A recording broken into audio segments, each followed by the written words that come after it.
नमस्कार, मैं हूं संजय शर्मा। आप देख रहे हैं 4PM यूपी। आपको पता है कि जब रुपया कमजोर होता है तो आपके अड़ोस पड़ोस के ठेले लगाने वाले पर भी असर पड़ता है। मध्यम वर्गीय परिवार की कमर टूट जाती है और टैक्स का बोझ और बढ़ने की संभावना बन जाती है। भक्त लोगों के लिए बधाई कि पूरे एशिया में सबसे ज्यादा बुरा हाल रुपए का हुआ है। इतनी गिरावट किसी देश की नहीं हुई। हालांकि पाकिस्तान से भी नीचे चले गए हम लोग। अब इस बात के लिए खुश होना चाहिए, दुख होना चाहिए, आप बताइए। सुधीर चौधरी ने तो कहा था कि जितना रुपया गिरेगा उतना बढ़िया होगा। मुझे नहीं पता आप क्या सोचते हैं। अभय दुबे जी से मैंने इस रुपए की गिरावट पर, बिहार के चुनाव की धांधली के बारे में ताजा तरीन रिपोर्ट पर और महाराष्ट्र चुनाव की बेईमानी को लेकर बातचीत की है। जबरदस्त बातचीत है, मैं लेके चलूं। उससे पहले घोषणा 4PM फिल्म्स, ये जो लगातार आप बराबर में लोगो देख रहे हैं, हमारी महत्वाकांक्षी परियोजना एक 4PM फिल्म्स की शॉर्ट फिल्म की शुरू हो रही है 19 जनवरी को। जाने माने एक्टर परितोष त्रिपाठी ने क्या कहा है, सुनिए आप पहले। हाय, दिस परितोष त्रिपाठी और आप सभी जो फिल्म को प्यार करते हैं, आप सबसे एक बहुत अच्छी खबर मैं शेयर करने वाला हूं। हम सबके लिए बहुत एक्साइटिंग न्यूज़ है, खास करके जो सिनेमा लवर हैं। तो क्या है कि आप किसी फिल्म का पहला लुक देखते हैं और आपको उस दिन से बेचैनी होने लगती है कि ये कब देखने को मिलेगी। ऐसी एक फिल्म है Ishtiyaq. Title Ishtiyaq, starring Ishtiyaq Khan, directed by Pranshu. और ये फिल्म कहाँ आ रही है? ये आ रही है 4PM चैनल पे। 4PM संजय शर्मा जी का बड़ा प्यारा चैनल है। 4PM पे आप देखिए। और कब आ रही है? 19 जनवरी को। तो आप पूरे परिवार के साथ देखिए। इश्तियाक फिल्म का नाम है, स्टारिंग इश्तियाक खान।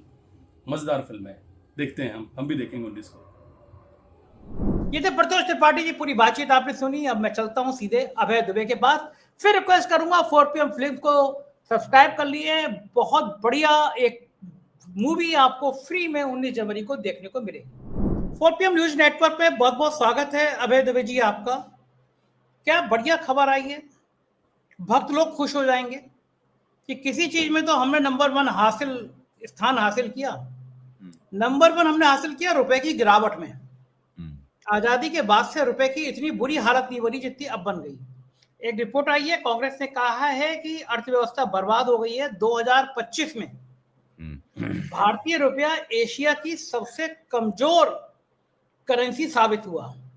एशियाई देशों के बाकी करेंसी के मुकाबले रुपए ने सबसे ज्यादा गिरावट दर्ज की। डॉलर के मुकाबले 6 रुपया 3 पैसे 6.03% कमजोर हुआ। बल्कि चीन के युआन ने बेहतर प्रदर्शन किया। कमाल कर दिया कि इस हद तक रुपया गिरा, इस हद तक गिरा। मुझे सुषमा स्वराज का, खुद प्रधानमंत्री जी का, जब वो मुख्यमंत्री थे, कहा करते थे रुपया नहीं गिरता, देश के प्रधानमंत्री की साख गिरती है। इस तरह की बड़ी बड़ी बातें करते थे। अब एशिया में सबसे ज्यादा गिरावट रुपया की हुई है डॉलर के मुकाबले में। हम लोग कहां पहुंच गए। तो इस पे खुश होना चाहिए, इसमें दुखी होना चाहिए? ये आपने अच्छा सवाल पूछा, इस पे नहीं नहीं, खुश होना चाहिए। एक सेकंड और। जी। सुधीर चौधरी ने कहा था कि जब रुपया डॉलर बढ़ता है, रुपया गिरता है, तो इससे भारतीयों के लिए फायदा होता है। तो मैंने उन्हीं की बात कोट करते हुए पूछा कि खुश होना चाहिए, दुखी होना चाहिए? देखिए, सुधीर चौधरी का तो जिक्र आप कम से कम मेरे कार्यक्रम में ना किया करें। सुधीर चौधरी की कोई साख नहीं है। सुधीर चौधरी के पास ऐसी कोई बुद्धि नहीं है, ऐसा कोई ज्ञान नहीं है जिसके आधार पे हम लोग अपने कार्यक्रम के केंद्र में उनके तर्क और उनके किए हुए दावे लाएं। अच्छा, ये सवाल जहां तक रुपए के गिरने का सवाल है, आप देखिए भारतीय अर्थव्यवस्था किस किस पहलू से गिर रही है, इस पे आप गौर कीजिए। आपने रुचिर शर्मा का नाम सुना होगा।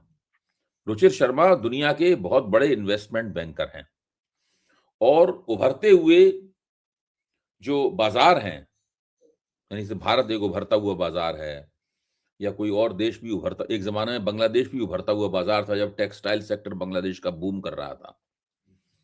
तो ऐसे उभरते हुए बाजारों पे उनकी निगाह रहती है और वो उनके ऊपर बहुत अच्छा लिखते हैं, बहुत अच्छा विश्लेषण करते हैं। अभी रुचिर शर्मा ने एक लेख लिखा है, उस लेख को सबको पढ़ना चाहिए, मैं तो मानता हूं। वो कोई विदेशी एजेंट नहीं है रुचिर शर्मा, भारत में भी बड़े लोकप्रिय हैं, अंतर्राष्ट्रीय स्तर पर भी उनकी लिखी हुई बातें बहुत ध्यान से पढ़ी जाती हैं, किताबें भी लिखी हैं उन्होंने और बहुत अमीर आदमी है, इन्वेस्टमेंट बैंकर है। रुचिर शर्मा का कहना है कि भारत सरकार ने जो 8% वृद्धि दर, विकास दर नहीं, सही शब्द है वृद्धि दर, ग्रोथ रेट का सही शब्द है वृद्धि दर, जो अर्थव्यवस्था की वृद्धि दर जीडीपी की 8% बताई है, उससे दुनिया में कोई प्रभावित नहीं है।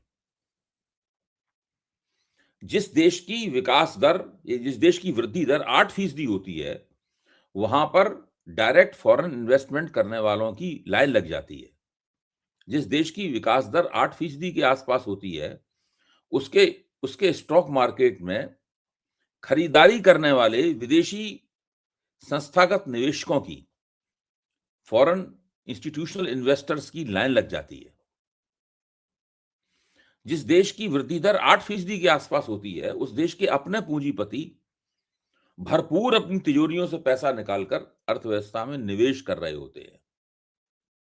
जिस देश की वृद्धि दर 8% के आसपास होती है, उस देश में थोड़ा बहुत पढ़ा लिखा आदमी होता है, उसको भी लाभकारी रोजगार मिल जाता है। जो ज्यादा पढ़ा लिखा है, जो आईआईटी से आया है या जो किसी मैनेजमेंट इंस्टीट्यूट से आया है, उसकी तो कहना ही क्या, उसको तो करोड़ों का पैकेज मिलता है। भारत की स्थिति क्या है? 2024 में आईआईटी से पढ़े हुए, आईआईटी से पास किए हुए, उसमें से 38% लोगों को कोई प्लेसमेंट नहीं मिला। आप सोचिए, मैं साधारण ग्रेजुएट की बात नहीं कर रहा हूं। साधारण ग्रेजुएट तो भारत में अनएम्प्लॉयबल है। उसको तो वो उसको उसको बाजार की ताकतें मानती हैं कि इसके अंदर कोई योग्यता नहीं है, तो उसको तो वो नौकरी देती नहीं है। जो आईआईटी से पढ़ा हुआ है, उसमें 38% लोगों को 2024 में कोई प्लेसमेंट प्राप्त नहीं हुआ। आप इससे अंदाज लगाइए। भारत में जो एफडीआई है, वो एफडीआई और जीडीपी का जो प्रतिशत है, यानी जीडीएफई की जो जीपीडी की ग्रोथ रेट का और एफडीआई का प्रतिशत है, वो जानते हो कितना है? 0.5 से नीचे, यानी लगभग शून्य। भारत में फॉरेन डायरेक्ट इन्वेस्टमेंट, प्रत्यक्ष विदेशी निवेश तकरीबन 0 की स्थिति में पहुंच गया है। और जो भारत के अपने पूंजीपति हैं, भारत का अपना कारपोरेट क्षेत्र है, इसको सरकार बड़ी रियायतें देती है, बड़ी सब्सिडी देती है, उसके कर्ज भी लाखों लाखों करोड़ों रुपए के माफ करती रहती है। वो केवल उन क्षेत्रों में पैसा लगाता है जिन क्षेत्रों से उसे सीधे सीधे मुनाफा मिलने की उम्मीद है, जैसे कि आईटी सेक्टर, बस। बाकी या ऑटोमोबाइल सेक्टर, बाकी किसी भी क्षेत्र में वो कोई पैसा नहीं लगाता। जो बात मैं कह रहा हूं, उसका लबो-लबाब ये है कि भारत की जो 8% ग्रोथ दिखाई जा रही है, 8% वृद्धि दर दिखाई जा रही है, वो भारत के गोदी मीडिया में जो बल्ले-बल्ले हो रही है, उसको छोड़कर दुनिया में कोई भी व्यक्ति उसके ऊपर यकीन करने के लिए तैयार नहीं है।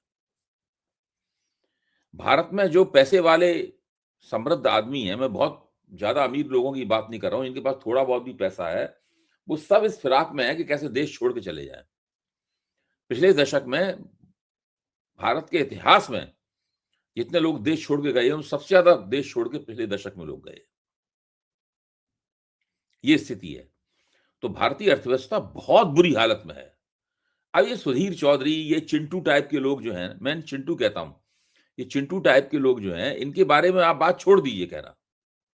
ये क्या कह रहे हैं?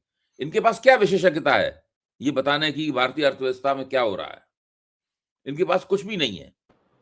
प्रोफेसर अरुण कुमार का कहना है कि भारत सरकार जितना जीडीपी ग्रोथ रेट बताती है, सबसे पहले इसमें 2 से 3% या माइनस कर दीजिए। अगर ये 8% बता रही है, तो आप मानिए कि ये 5 से 6% के बीच में है, इससे ऊपर नहीं है। तो ये जो पूरी दावेदारियां हैं, ये दावेदारियां पूरी तरीके से संदिग्ध हैं। और ये बात, इसका सबसे बड़ा प्रमाण ये है कि भारत में एफडीआई नहीं आ रहा। इसका दूसरा सबसे बड़ा प्रमाण ये है कि भारत की अपनी कारपोरेट सेक्टर है, वो कोई निवेश नहीं कर रहा। इसका तीसरा सबसे बड़ा प्रमाण ये है कि भारत में बड़े पैमाने पर बेरोजगारी है। जो बहुत ज्यादा उच्चतर प्रशिक्षण प्राप्त लोग हैं, जो एमबीए हैं, जो इंजीनियर हैं, आईआईटी के इंजीनियर हैं, उनमें से भी बहुतों को नौकरी नहीं मिल रही है। ये मैं लोअर लेवल की, निचले स्तर के लोगों की बात नहीं कर रहा हूं, जो तृतीय श्रेणी और चतुर्थ श्रेणी वगैरह में या द्वितीय श्रेणी में काम करना चाहते हैं। उन लोगों की बात कर रहा हूं कि जब भारतीय अर्थव्यवस्था बूम करेगी, तो उन लोगों को करोड़ों, लाखों करोड़ों के पैकेज प्राप्त होंगे। 50 लाख से लेकर 1.5-2 करोड़ के पैकेज प्राप्त होंगे। उन लोगों को भी भारत में नौकरी नसीब नहीं है। जो अंतर्राष्ट्रीय पूंजी लगाने वाले लोग हैं, वो देखते हैं कि भारतीय अर्थव्यवस्था की साख क्या है। साख इस बात से तय करती है कि आपकी अमेरिकी अर्थव्यवस्था से संबंध कैसे हैं। साख इस बात से तय होती है कि आपकी चीनी अर्थव्यवस्था से संबंध कैसे हैं। ना इनकी अमेरिकी अर्थव्यवस्था से संबंध अच्छे हैं। टैरिफ, डोनाल्ड ट्रम्प ने टैरिफ की मिसाइलें इन पर छोड़ रखी हैं। रोज इनके प्रधानमंत्री की वो इंसल्ट करता है। तो इस बात को केवल हम और आप ही इस पर चर्चा नहीं करते हैं। अंतरराष्ट्रीय ग्लोबल स्तर पे भी जो आर्थिक शक्तियां हैं वो भी इसकी चर्चा करती हैं। आज फिर देखिए मोदी जी की इंसल्ट हो गई और मोदी जी उस इंसल्ट के जवाब में कुछ भी नहीं बोले, चुप्पी साधे बैठे हुए विदेश नीति की भाषा में रेस्ट्रेन, संयम बरत रहे हैं। कब तक संयम बरतते रहोगे? जूते पड़ना शुरू हो जाएंगे तब कैसे संयम बरतोगे? ठीक बात है। और मुझे लगता है कि आपने कहा कि इन गोदी मीडिया के चिंटुओं की क्या अंतर है। देखिए, एक सुधीर चौधरी है, एक संदीप चौधरी है। पूरा हिंदुस्तान संदीप चौधरी के डिबेट को काट रहा है, ट्वीट कर रहा है, लिख रहा है क्या संदीप चौधरी क्या बढ़िया बहस कर रहे हैं, क्या जनता के असाधारण एंकर हैं। मेरी बात जबरदस्त। मैं इसलिए नहीं कि वो मुझे अपने प्रोग्राम में बुला लेते हैं या नहीं बुलाते, ये सब महत्वपूर्ण बात नहीं है। महत्वपूर्ण बात ये, अब संदीप चौधरी का आप प्रोग्राम देखिए, एक से एक बढ़िया बात होती है, एक से एक बढ़िया बात होती है, मन लगता है उसको सुनने में। और दूसरी सबसे बड़ी बात यह है कि वो उनकी सारी बातें तर्कसंगत प्रतीत होती हैं। हाँ, हवा में नहीं और वो बड़े स्वतंत्र और निष्पक्ष किस्म के पत्रकारों को और उन सबको बुलाते हैं। ठीक बात है। अच्छा, आपने पूछा कि इन लोगों की खासियत क्या है, सुधीर चौधरी होती है। खासियत तो है इस तरह के गोदी मीडिया के पत्रकार, आप नहीं ढूंढ पाए थे लेकिन उन्हें बता दिया था कि 2000 के नोट में चिप लगी होती है। आपको पता था कहीं ये बात? उनको पता था, तो विशेषज्ञ तो नहीं है वो लोग। दूसरी एक बड़ी खबर है कि महाराष्ट्र में आज वोट पड़ रहे हैं 29 नगर निगम चुनाव के लिए। चुनाव आयोग ने मतदान के दौरान ईवीएम के संग प्रिंटिंग ऑक्सिलरी डिस्प्ले यूनिट पीएडयू का इस्तेमाल करने का फैसला लिया है।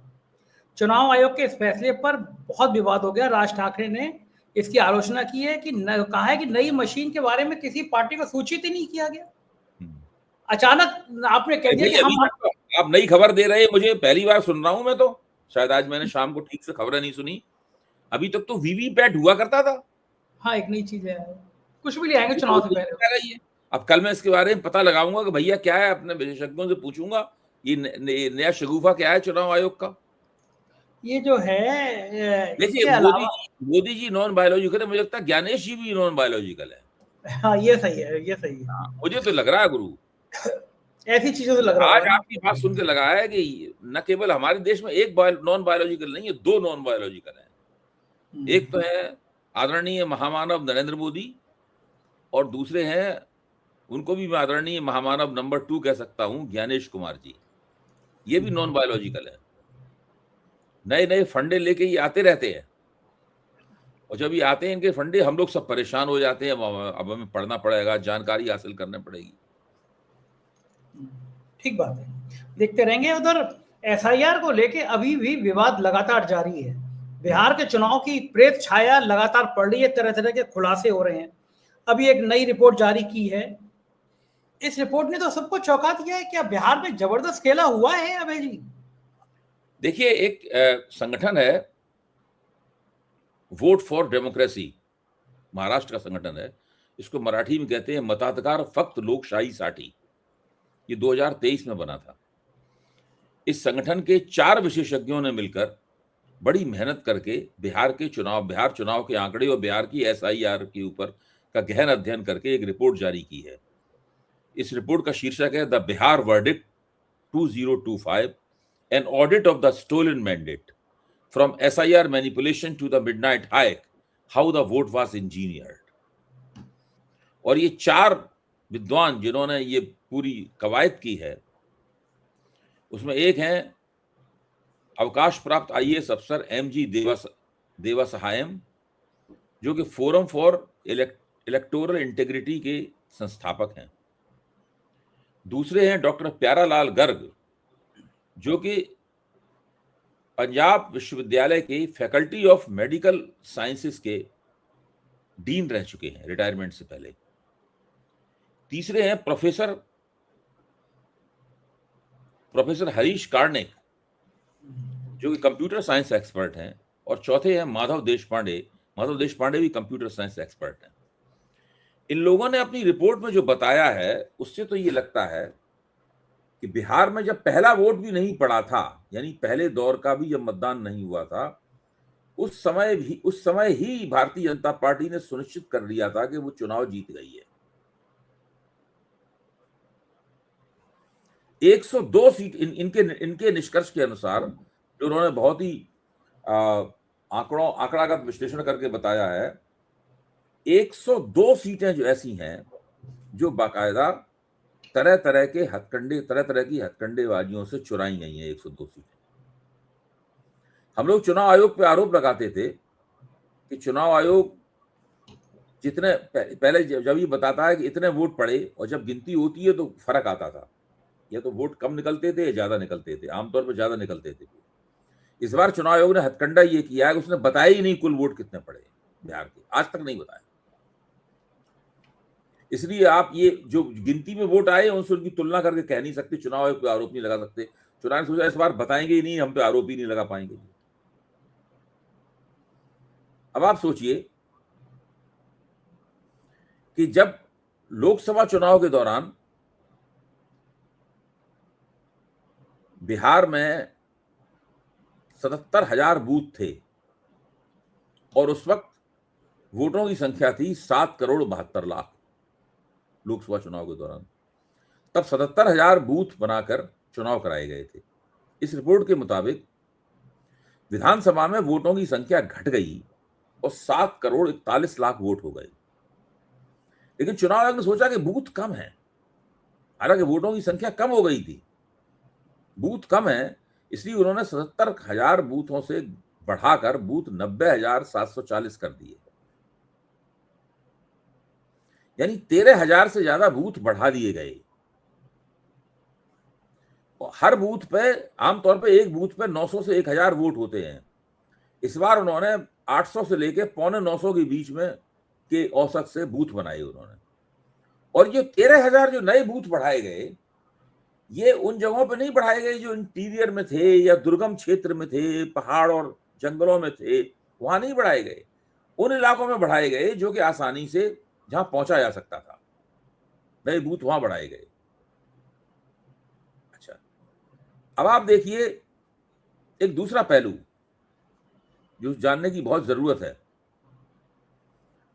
वो ये है कि मैंने एक आंकड़ा नोट किया है कहीं, ये रिपोर्ट बहुत, हाँ, आंकड़ा नोट किया है कि एनडीए के पास जो बूथ लेवल एजेंट थे वो थे 91,000 और महागठबंधन के पास बूथ लेवल एजेंट थे, वो बीएलए थे 67,000।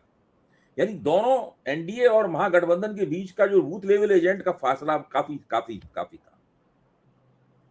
तो ये 13,000 जो बूथ बढ़ाए गए, उनके ऊपर जो 800 से लेकर 950 वोट बढ़ाए गए, इससे आप सीधे सीधे इसमें गुणा कर दें अगर इसका 13,000 में, तो 1 करोड़ से ज्यादा वोट इन 13,000 बढ़े हुए बूथों में पड़े। इन 13,000 बढ़े हुए बूथों में इस बात की पूरी संभावना है कि विपक्ष के पोलिंग एजेंट थे ही नहीं। 90,000 से ज्यादा बूथ, जो 90,740 जो बूथ थे, उनमें 1,55,000 पोलिंग एजेंट थे, यानी एक बूथ पर केवल 1.5 पोलिंग एजेंट था। गजब। हाँ, आप समझ सकते हैं कि इस तरीके से पूरे बहुत कई तरीकों से बिहार में चुनाव के अंदर एक प्रपंच किया गया और वोटों को चुराया गया बिहार में। इस तरह के पूरे आंकड़े इसमें भरे हुए। कभी आप फुर्सत में अगर हों तो मैं इस रिपोर्ट के लिखने वाले एक आध विद्वान को बुला सकता हूं और 4 PM के मंच पर उनसे चर्चा कर सकता हूं। बिल्कुल ठीक है, बिल्कुल जरूर करेंगे, क्योंकि जनता को पता चलना चाहिए। करवाएं, मैं उनको निमंत्रित करूंगा 4 PM के लिए। बिल्कुल ठीक, वो आएंगे और आपके साथ चर्चा करेंगे, तब आपको मालूम होगा कि दरअसल खेल क्या हुआ है, ये इतना जबरदस्त खेल हुआ है। और सुनिए, 90,000 ज्यादा बूथ थे, उसमें चुनाव आयोग ने 1,80,000 जीविका दीदियों को नियुक्त किया। हर जीविका दीदी को 10,000 रुपए सरकार ने दे रखे थे, बांट रखे थे। यानी हर जीविका दीदी के ऊपर एक बूथ के ऊपर एक बूथ के ऊपर 2 जीविका दीदियां चुनाव आयोग के आधिकारिक रूप से एजेंट के रूप में नियुक्त थी, जो कि एनडीए की कन्वेंसिंग कर रही थी कि उन्होंने 10,000 रुपए एनडीए सरकार से ले रखे थे। गजब है, गजब आप है। इसका अनुमान लगाइए कि किस तरह बिहार में ये वोट चोरी हुई है बड़े पैमाने पर। गजब है, लोकतंत्र कोई बचा नहीं है। उधर ओवैसी ने इतिहास का बदला लेने वाले बयान पर एनएसए डोभाल की आलोचना की है और पूछा है, अगर आज कहा जा रहा है कि इतिहास का बदला लो, तो महात्मा गांधी के हत्यारे का धर्म क्या था? अगर वो मुझे अतीत में हुई घटना के लिए जिम्मेदार ठहरा रहे हैं तो कहानी बहुत पीछे तक जाएगी। फिर कौरवों के अत्याचार का बदला कौन लेगा? साथ ही उन्होंने भी ये कहा कि राष्ट्रीय सुरक्षा सलाहकार इतिहास में बहुत कमजोर है।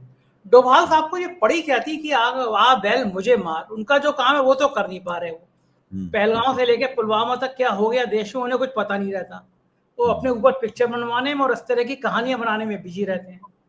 तो ये ज्ञान उन्हें क्यों एक ओटीटी के ऊपर एक सीरियल चल रहा है, उस सीरियल का शीर्षक ये सलाहकार, और ये जो है राष्ट्रीय सुरक्षा सलाहकार है डोभाल साहब। इन्होंने पिछले करीबन 10 साल के अंदर बहुत से भाषण दिए हैं सारे देश में घूम घूम के। भाषण देने के बड़े शौकीन हैं और ये बड़े अच्छा भाषण देते हैं डोभाल साहब। मैंने इनका आमने सामने नहीं सुना, लेकिन वीडियो सुना है इनके भाषण का। और भाषण में काफी इनके मोदी और आरएसएस के लोगों की तरह नहीं बोलते, ये काफी उर्दू शब्द बहुत इस्तेमाल करते हैं डोभाल साहब। ऐसा लगता है कोई सेकुलर इंटेलेक्चुअल बोल रहा हो। डोभाल साहब का भाषण सुने तो आपको पहला इंप्रेशन आप पे ये पड़ेगा कि सेकुलर इंटेलेक्चुअल बोल रहा है। तो ये उर्दू शब्दों का इस्तेमाल करने से एक अलग तरह की छवि इनकी पड़ती है। ये हमेशा कहते हैं कि भारत की सभ्यता के ऊपर बहुत घाव लगे हैं और उन घावों से अभी तक एक तरह का खून रिस रहा है और उसका बदला लेना बहुत जरूरी है। ये इस तरह की बात हमेशा बोलते हैं। इस वाले भाषण में कुछ ज्यादा लफ्फाजी कर गए, इसलिए ज्यादा फंस गए हैं, पर अभी बहुत से भाषण इस तरह के दे चुके हैं। ये इनकी पुरानी आदत है, पुराना फंडा है इनका। ठीक बात है। और देश में इस तरह की नफरत की बात जो फैला दे, जो कर दे, उसके बल्ले बल्ले रहती है। बहुत बहुत शुक्रिया अभय जी, आपने मुझसे बातचीत की, समय दिया। Thank you. ये था अभय दुबे जी। पूरी बातचीत आपने सुनी, कैसी लगी बातचीत बताइएगा जरूर। शुक्रिया, थैंक यू।